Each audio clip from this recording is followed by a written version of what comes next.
যদি এভাবে চলতে থাকে তাহলে আমাদের সাধারণ পাবলিক কই যাবে, কিভাবে চলবে, কিভাবে জীবন যাপন করব?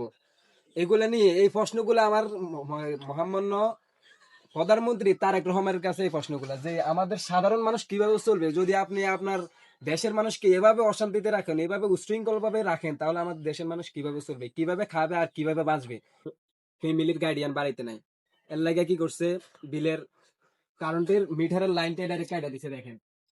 এখন ওনাদের তো পুরুষ বাড়িতে নাই, এখন এই লাইনটা যে কাটা দিছে, এরকম কাকরতলা গ্রামে আদ্রা দক্ষিণ ইউনিয়ন নাঙ্গলকোট থানায় প্রায় 20টা পরিবারের বিলের লাইন কাটা দিছে কারেন্টের। এখন এটাতে করছে, এখন তারা যার পরিবারের কোনো গাইডিয়ান নাই যে কিছু একটা করবো, তো তারা এই হয়রানিটা কেন করতেছে আর কেন এভাবে করলো? আর হচ্ছে যে এখন আমার প্রশ্ন হচ্ছে যে আমারে কারেন্টের বিলের কাগজ দিছে, বিলের কাগজের মাঝে আমার 25 তারিখ পর্যন্ত ডেট আছে। দেখুন 25 তারিখ পর্যন্ত ডেট থাকার পরেও হেরা কি করছে, আমার কারেন্টের লাইন আজকে 23 তারিখে কাটে দিছে। 25 তারিখ পর্যন্ত ডেট থাকার পরেও সরকারি লোক এসে 23 তারিখে কারেন্টের লাইন কাটে দিছে। আর এখন এরাদের লাইনটা কাইটা দিয়ে গেছে। এখন কি করতে হবে সাধারণ মানুষ যারা ভুক্তভোগী এটা, তারা কি করতে হবে, মানুষের পিছনে পিছনে হাইটা এটা, তারপর মানুষ আইনে এই সরকারি লোক আইনে এই লাইনটা লাগাইতে হবে, 1,000 টাকা দিতে হবে তাকে।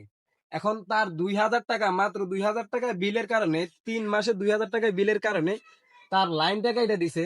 কিন্তু এখন 1,000 টাকা নিবে খালি লাইনটা লাগাইতে, এই ছোট লাইনটা লাগাইবে, লাইনটা লাগাইতে 1,000 টাকা নিবে।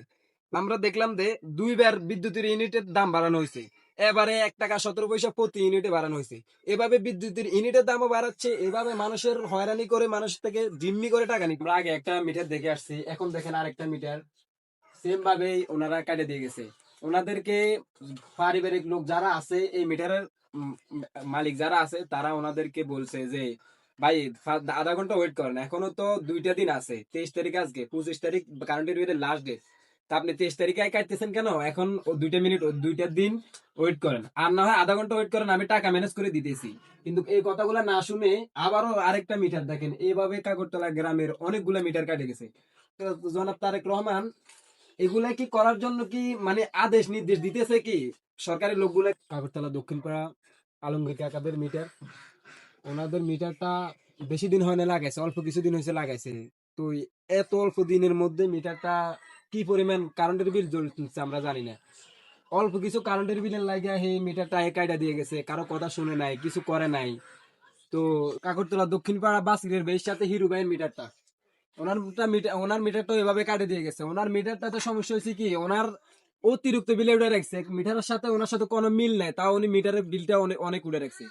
রাখার পরে এই গেছে কালকে মিটারের কাগজটা দিয়ে গেছে, কালকে কাগজ দিয়ে গেছে, সে আজকে এসে মিটার লাইনটা কাটে দিয়ে গেছে। আব্দুল ওয়াহাব ভাইয়ের বাড়ি, আব্দুল ওয়াহাব ভাইয়ের অল্প কিছু টাকার কারণে, অল্প কিছু বিলের কারণে দেখেন ওনার এই এটাও মিটারটাও কাটি দেওয়া হয়েছে, ওনার মিটারের লাইনটাও কাটি দেওয়া হয়েছে। এভাবে আমরা চেষ্টা করবো কিছু পরিবারে দেখাইবার লাগে। আমাদের গ্রামে প্রায় অনেকগুলো মিটার কাটে দেওয়া হয়েছে বলার বাইরে, মানে গণনা করে শেষ করা যাবে না, আবার সবার কাছে যাইও গণনা করা যাবে না, এত সময় লাগবে যে পরিমাণ মিটার কাটছে। আমাদের একটাই আবেদন, মাননীয় প্রধানমন্ত্রী তারেক রহমান, এগুলো নিয়ে একটু চিন্তা করেন, এগুলো নিয়ে একটু দেখেন। তারা দেখতেছেন, তারা আশা করি শেয়ার করে মানুষকে দেখার সুযোগ করে দিবেন, এবং যাতে তারেক রহমানের বা ভালো ভালো পর্যায়ে যারা আছে ইলেকট্রিক লাইনে বা বিদ্যুৎ অফিসে, তাদের কানে জানে এগুলা যায়।